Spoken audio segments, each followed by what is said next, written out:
Right. Ing. Yes. That's what I'm going to talk about today. Hopefully, I will do it fairly well, even though it's late and I am a bit hungry because I have not eaten yet. But, well, what can you hope for? So, as I said, today we're talking about writing, its origins, evolutions, varieties, and function. Singular, because writing really only has one purpose. But, let's go. So, non-writing, proto-writing, and scripts. What are the differences and boundaries? In other words, what makes a script different from something that isn't a script? Just as an example, what is not a script are here to the right, we have cave art, rock art, right here. This is not writing. This is in no way a writing system because it does not fulfill any of the requirement of being such. While here to the left, we show kind of how writing starts out. But basically, writing and non-writing is differentiated by regularity and standards. In other words, that there is a system by which the writing system works. In other words, it is a writing system. It's not just pictures like in rock art. It's able to represent phonology, which literally every single script is. There's no script that lacks the ability to create, in other words, sounds essentially via symbolism. So even like writing systems like Chinese, which technically are not phonetic as such, they're not written to convey phonetic information, sorry, are still capable of doing so because of, well, basically what the symbols represent and such. Another thing is adaptability. A script is able to be used once it's actually created by other peoples. In other words, the same system or slightly modified versions of the same system can be used by another people with another language to write. So, for example, we have the Mesopotamian writing systems. Cuneiform at the bottom, the most developed version, and I don't know that that's not necessarily the most developed version of cuneiform, but the principle remains. This system was first created by the Sumerians, but the Sumerians were not the only people who used them. The Persians used it. The Hittites used a version of it. The Mitanni, the Hurrians, etc., all used this. Egyptian hieroglyphs, in other words, were kind of like that.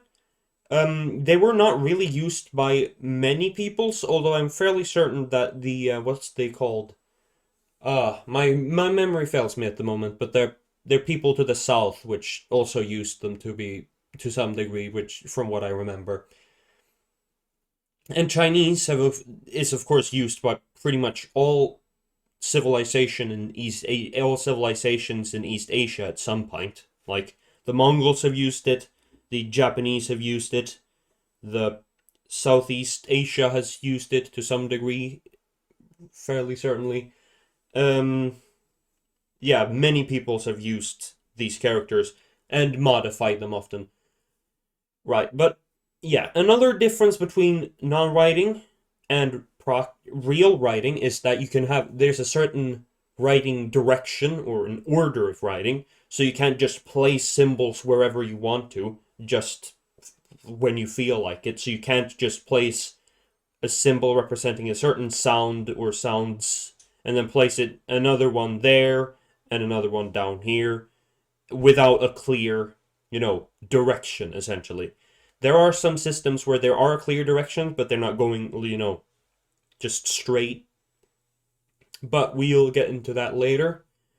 Abstraction is a very noteworthy thing that separates non-writing from true writing, in that, abstraction cannot be represented with cave art, really. Like, there's no way to represent, I don't know, a hope in cave art because there's, well, nothing practical, tangible that can represent it.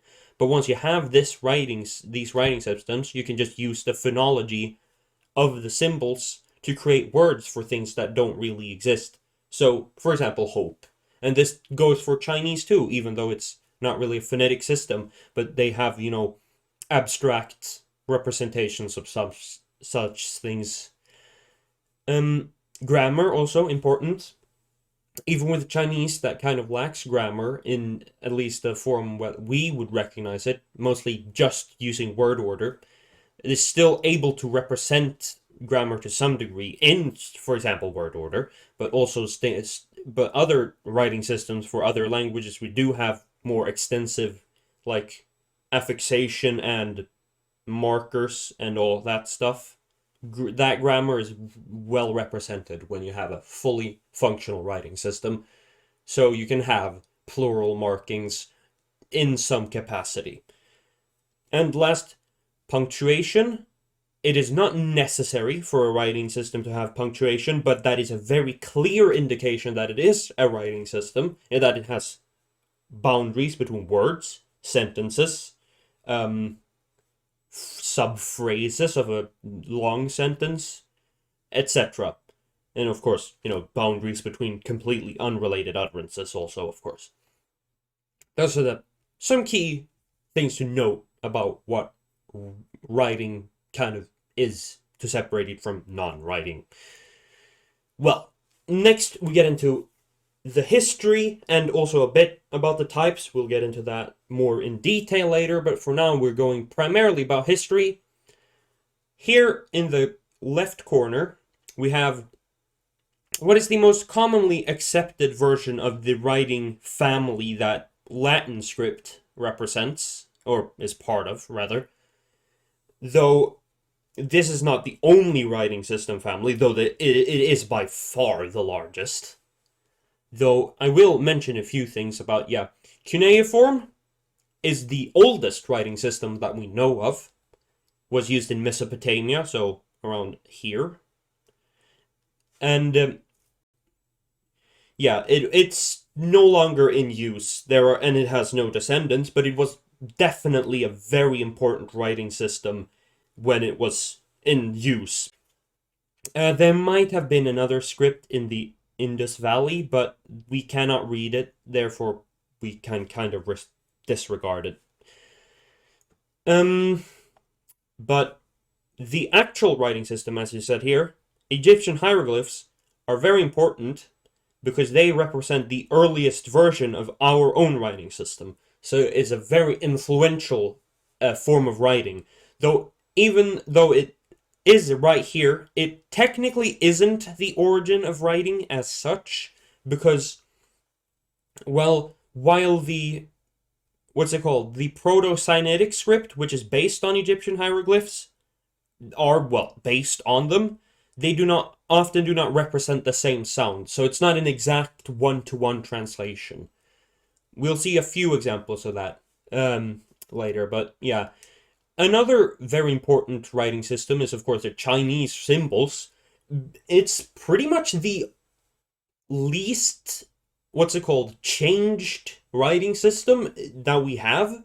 It's not really changed all that much since its inception. It's still, there are variants of it, of course, like their simplified Chinese script, as opposed to traditional script, but it's essentially fundamentally the same system, which is quite odd, but still very fascinating.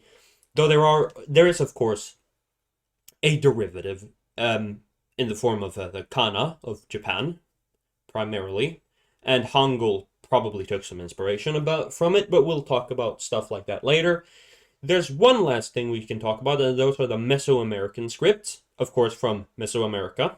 They used, it was primarily a big mix between a logography and a syllabary, if I'm not mistaken. But yeah, it's no longer in use as a used writing system to any significant degree. But I will now just explain here. So, Egyptian hieroglyphs started out as what they still kind of were for pretty much all of its history, which is just pictures representing sounds. well, they didn't start out representing sounds, but they came to do so later. But started out with a symbol that represented exactly what it was picturing. So the bowl represented a bowl. The house, which is what this is, was a house. A stick was a stick. And that's a fish. The fish being a fish. So all these things meant exactly what they represented. Later, of course, they became more phonological in that they represented either a sequence of sounds or a single sound in themselves, which is kind of what Proto-Sinaitic, which was based on ancient Egyptian, later did. And now we'll actually talk about this, because this is very important. Because this is essentially a purely abjadic form of writing. This is in no way does the bull by itself represent essentially a bull. It represents specifically the so-called glottal stop, which is a sound that occurs in English and other Germanic languages, but not as a phoneme in itself. It doesn't actually have a meaning. It just occurs usually when someone is saying a word that starts with a vowel. So if I say that is not like other languages would say but, well, actually that I did that wrong, but still, there appears a closure of the glottis, which is basically the vocal folds, that, blocks the airflow for a second before the vowel comes out. And that is what this alep represented. This is the second. This is bet, representing B. This is Gimal, representing G, or G, not the hard G, not the soft one, quote unquote. And this is Dalit, which represents D. So these very, very recognizable by us now. Though, of course, Aleph, or Alep, and Gemel, or Gimal, I don't remember which one it was at this time, but these are not exactly as we recognize the order of the letters in modern Latin. We'll get to how that happens later, but this does branch off later, like the ancient South Arabian script, which is the origin of Ge'ez, which is an interesting writing system. We'll talk about that. But more importantly for our purposes is Phoenician, which, like modern, Semitic scripts, is written right to left. And this still represented Alep, the glottal stop, Bet, B, Gimal, G, and Dalet, D. So these still represented the same sounds, but now it was a much more organized system, and you can no longer recognize them as what they represented. Like, this does not look like a bull's head anymore, or an ox head, I'm fairly certain it was actually, but still. This is not a house, and this is not a stick, and this is not a fish. Like, you can't tell from this. From this, however, we get to Greek. Phoenician was an abjad. Greek is the first proper alphabet in the language family. There are others, but they are few and far between, but this is the real start of a fully functional alphabetic system. This means that the alep did not become a glottal stop, because in Greek, much like pretty much all other European languages at the time and still, is not a phoneme. Instead, they simply heard the they did not hear the glottal stop, and instead interpreted it as a vowel, so it became a, or alpha, or alpa at the time, because phonological reasons, historical sound changes. We'll not talk about that, but it matters. It alpa, then we have beta, now veta, gamma, now gamma, and delta, now delta. These are, of course, this did lead to modern Greek. This is not exactly modern, this one, I'm fairly certain. Yeah, it's not representative for some reason. Oh, well, But still, this is a very big change because Phoenician did not have any way to write vowels. Properly, at least. This is actually an innovation. This changes how the writing system works. So, Greek now represents every single sound with a special character. Almost. Not exactly. Not going to talk about that either. It's not perfect at this time. Then from here, we get to Cyrillic, or Kyrillic, which is probably more proper to say, which is, well, A, B, G, and D, essentially, or they'll not call that. And the Coptic, also a writing system, very based on Greek. Armenian, Georgian, and then Greek gave rise to the Etruscan writing system, which is, well, the Etruscans are a non-Indo-European people. They did not speak a language related to any language, as far as we know, that is spoken in modern Europe. This was the precursor to Latin, but as you see, how did gamma become C, which originally meant a K, was originally a K sound, like hard K, proper K. Well, the thing is, Etruscan most likely didn't have a distinction between voicing, in other words, sounds produced with vibrating vocal folds, and voiceless sounds that are not produced with the vocal folds active, like S. That's not a voiced sound, but S, like Z, is a voiced sound. That probably wasn't a thing in Etruscan. Instead, what they probably did was a distinction between voiceless and voiceless aspirated sounds. In other words, like in English words that start with voiceless sound, the voiceless sound is actually aspirated. So T is aspirated, but if you put another sound in front of it, like start, then the sound is not aspirated anymore. So stop is not aspirated, but top is aspirated. Whatever that may be to you, I hope you get it. Anyhow, so from Etruscan, we might have gotten runes. This is not fully confirmed yet. The origin of runes is actually quite confusing, and we don't really know much about it. But it does give rise to Latin. And as I said, the Latins misinterpreted the gamma to be a K sound instead of what it should have been, which is a voiced G sound. And the creation of G is basically a guy, literally just a teacher from Rome, who decided, like, I hate when people mispronounce my name because it's spelled with a C. And since C could mean both G and K, he was like, okay, I'm just going to draw a little thing on the C to make it clear that it is G, like voiced G, G. So that's how G was created. It's literally just a single guy did it. But yeah, so this is pretty much the modern alphabet. Of course, later we do have the difference between upper and lower case, and a few letters are invented. But we're not getting too deep into that, honestly, because I want to talk about a little more about the other scripts here.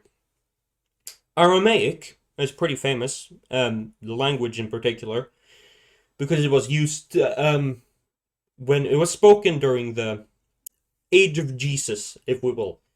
Around his living times, this was the primary language in the region as the lingua franca, the, well, trade and diplomacy language, essentially. So, and his writing system was very influential and led to the creation of a lot of other scripts. Maybe Brahmi was one of them. Again, this is another one of those we're not quite sure the relation of each spoken, well, each written system to another, but we're fairly certain it's probable that this is the origins. Not directly, but other scripts came in between. This is a very simplified chart, but we'll talk about those slightly later. This gives rise to Hebrew writing, which still represents the same sounds as it did in good old Proto-Sinaitic. So this is Aleph, voiced, this is glottal stop. Aleph, Bet being B, Gemal being G, and Dalet being D. That's still the case in Hebrew. Syriac gives rights to Sogdian, which gives right to Old Uyghur, which interestingly enough, gives rise to one of the few non-European alphabets, which is Mongol script. It is a fully functional alphabet, and is interestingly enough written from the top down and from left to right. So, in other words, if this sentence was written in Mongol, you'd essentially flip this down, then move this there, and flip that down, and so on. And it's written cute strings. I really like this script, but still. It's important also to note another branch leads to Arabic and rather Jawi, but Arabic is probably the most famous of these because it's, well, used throughout not just the Middle East, but actually further away than that, into the Indic subcontinent, and I'm fairly certain it is it is used in most of Africa, of course, and in some degrees, I think, Southeast Asia, particularly for religious reasons. But, yeah, speaking of Southeast Asia and, well, South Asia too, very importantly, we have a lot of abugidas. These are scripts that represent, well, we'll get into how they function, but basically, these symbols from Aramaic get transmuted into the Indic subcontinent, and this gives right to a ginormous family of scripts. It is very untalked about how large this family really is, because it really is an enormous family. But yeah, it's used primarily in South and Southeast Asia, and it's got a crapload of writing systems for a lot of languages. The biggest of these scripts is, where is it? Sorry, I'm not fully awake. Where is it?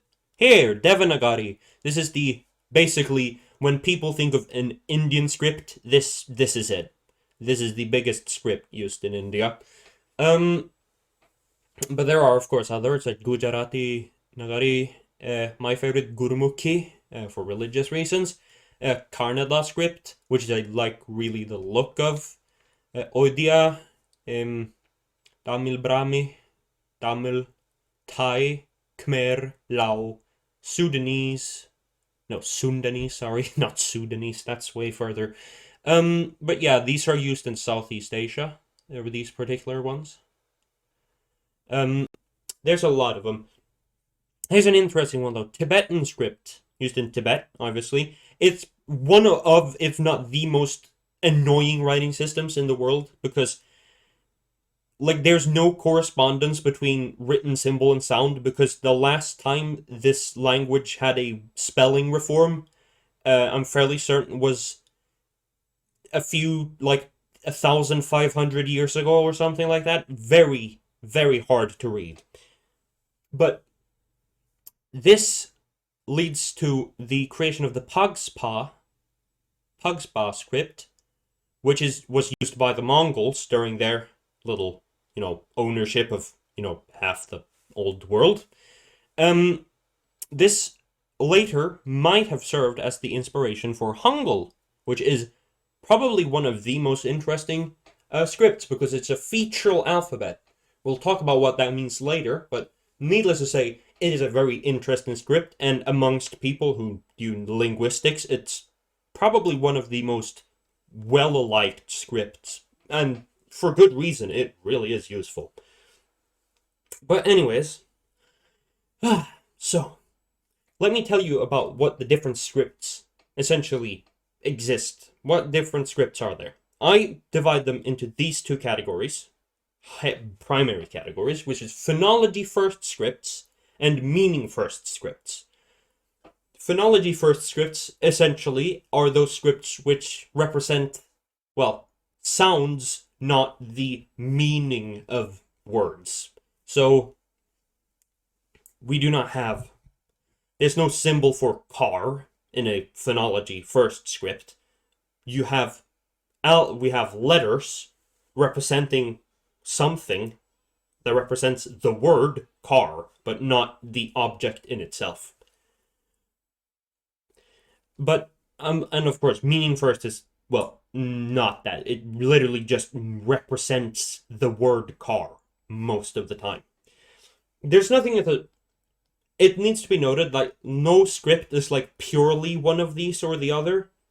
Like, you can have a meaning first script that uses phonology aspects, but this is basing it on the primary function, not like the in detail view. So these are broad and not fully what's to say solid categories. There's a bit of gray area, or well, a bit of mix in between. But nah, let's keep going. So there are sorry, I'm not Irish, I swear. There are three types of phonology first scripts: syllabic scripts, consonantal scripts, and alphabetical scripts. Hypothetically speaking, you could have a vowel first script, though I don't really think there is such a thing. There might be one, but we'll probably talk about that later too. But a syllabic script is a script that bases its writing system on syllables. So one symbol represents a full syllable. In other words, if you have a word that is, or a syllable that is strong, like strong is just a single syllable word.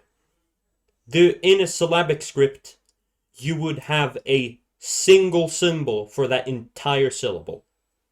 Of course, English would be a terrible such script because it's got a lot of complicated and complex syllables, but still, you could hypothetically do it. It just wouldn't be practical, which is why syllabic scripts, along with abugidas, are often used for languages with very, very simple phonotactics and syllable structures, like Japanese or Aboriginal Canadian scripts. Although, actually, that probably isn't abugida, but we'll talk about those details later. But yeah, most famously probably would be Japanese. It's specifically not the, what's it called? You know, the Chinese characters. Let's continue to consonantal scripts. These are divided by me into two different categories. Though I will first I should talk about what do I mean when I say this. And, well, it's pretty simple. It means a script which primarily represents consonants and secondarily represents vowels in some way or another.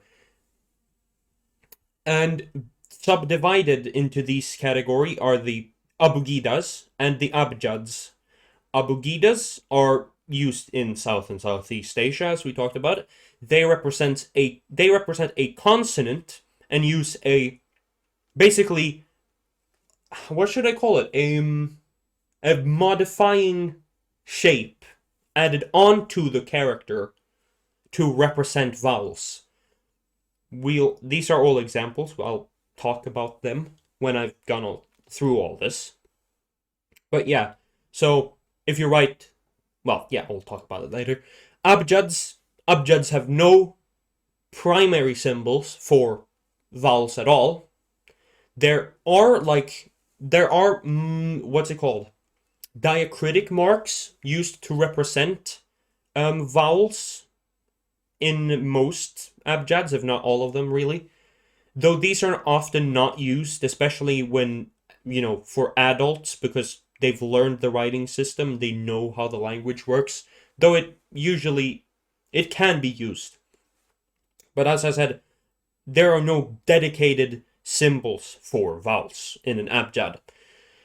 Right, and lastly, we'll talk about alphabets. I think we all know what an alphabet is. It's a language which represents all sounds, theoretically speaking at least, with a single characters. So all phonemes in a language, in other words, like distinct sounds with a separate, that would distinguish words from each other.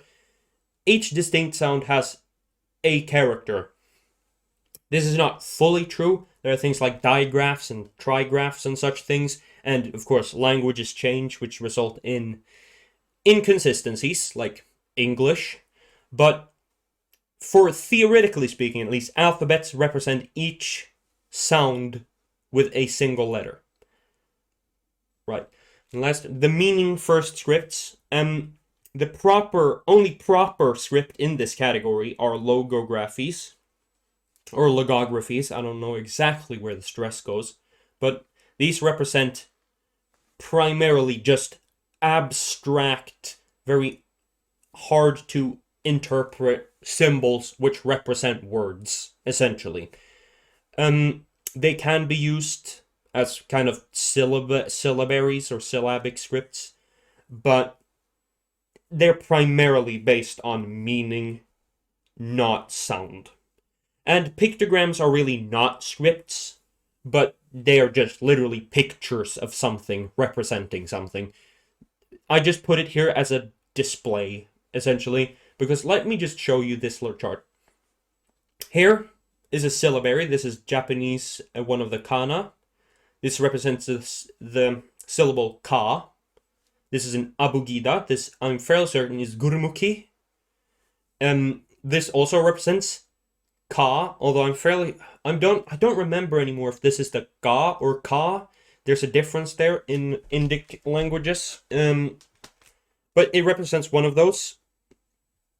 Here's an abjad. This is Arabic. This has no a, but is a k. So you could read it as ka, but it could also be ku or ki, or ko or ke, or something else, depending on which language. We have an alphabet. This is Latin. I was going to use Cyrillic, but it looks basically the same, so I didn't bother. This is obviously ka, or ka, or some other pronunciation. Of course, also varies between languages. Here's a logography. This is Chinese. Ka. Ka. This means, I'm fairly certain means, was it tall, I think? No. Was it short? No, short. I'm fairly certain this means short.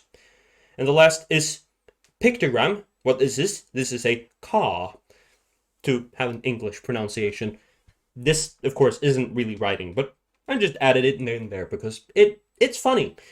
Anyways, right, syllabaries. We're going to talk more in depth and, well, about specific examples.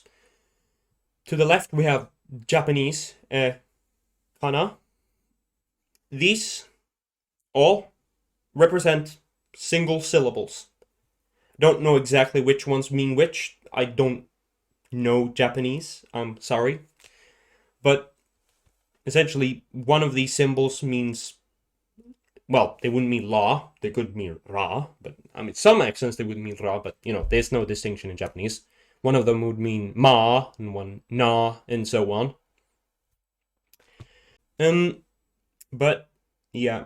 So, just as a note, the difference between a syllabary and a abugida might be a little confusing, though the very noticeable difference, like they usually represent the same like amount of sounds with a character, but the difference is that a syllabary has dedicated symbols that are unique for each syllable, whereas abugidas don't do that. Like, there is a K, and there's a way to write an A upon that K, and those all you can always tell it is a K sound and an A sound, for example.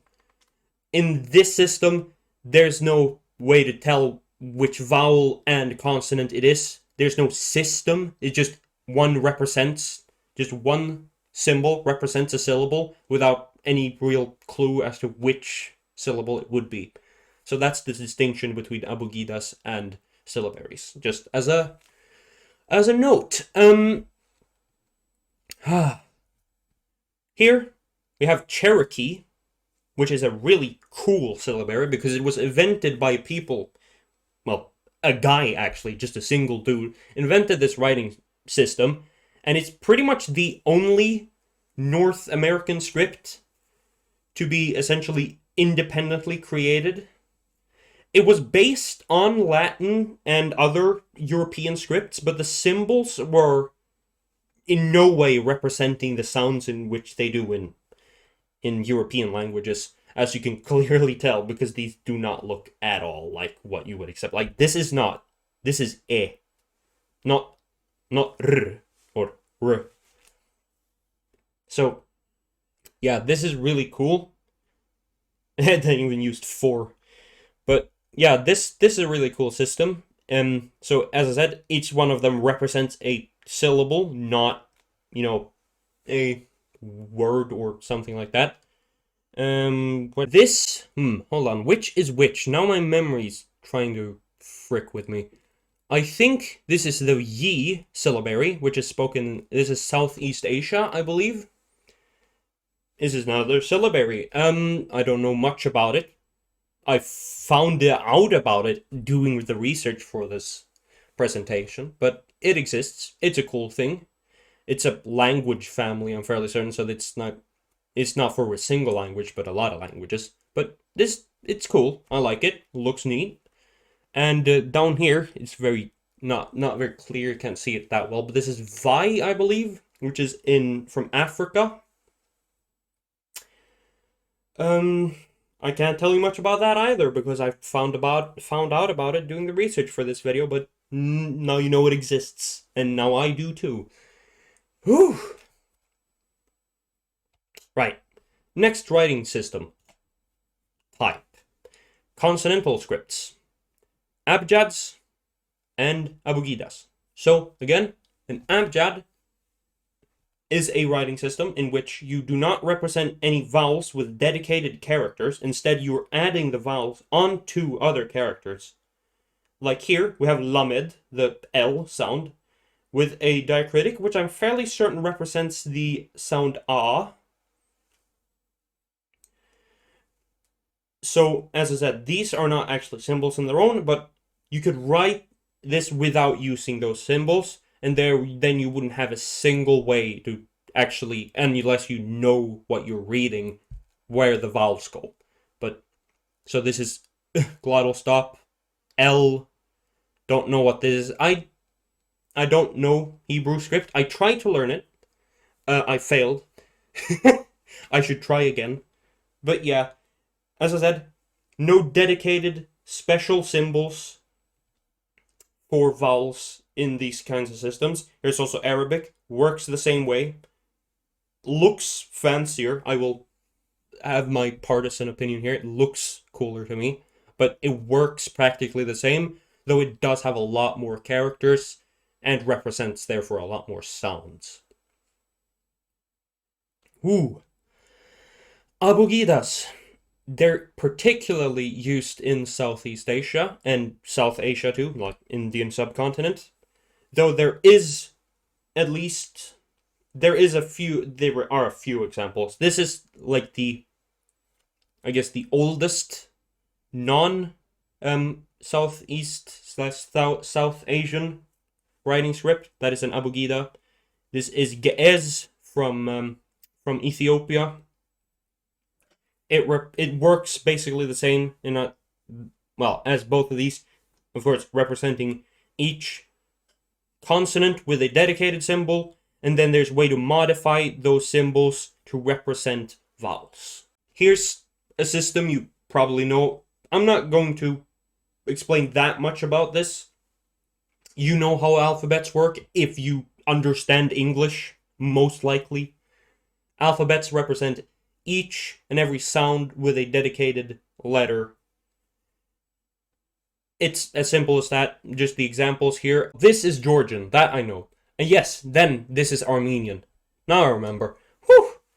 This is Armenian, the Armenian alphabet, the Georgian alphabet, the Greek alphabet, the Cyrillic or Kyrillic alphabet, the Latin alphabet, which we all know, and Mongol alphabet.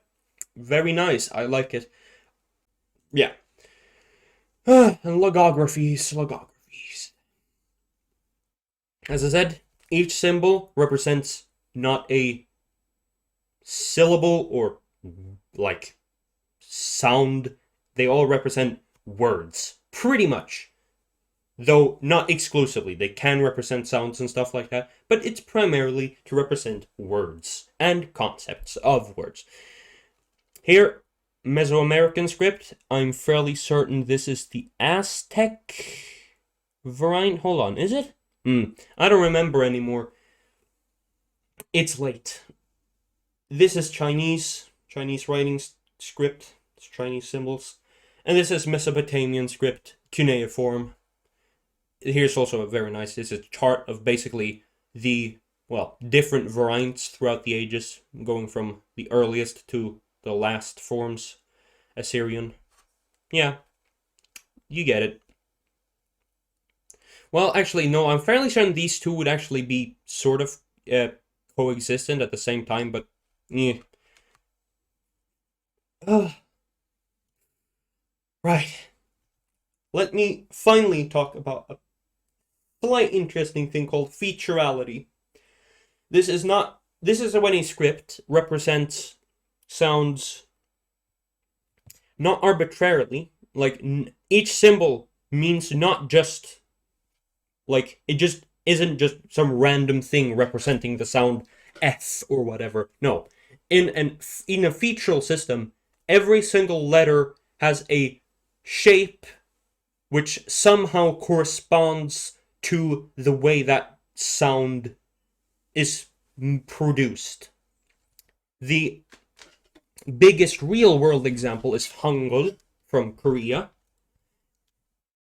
It basically, in block, it's an alphabet, note that.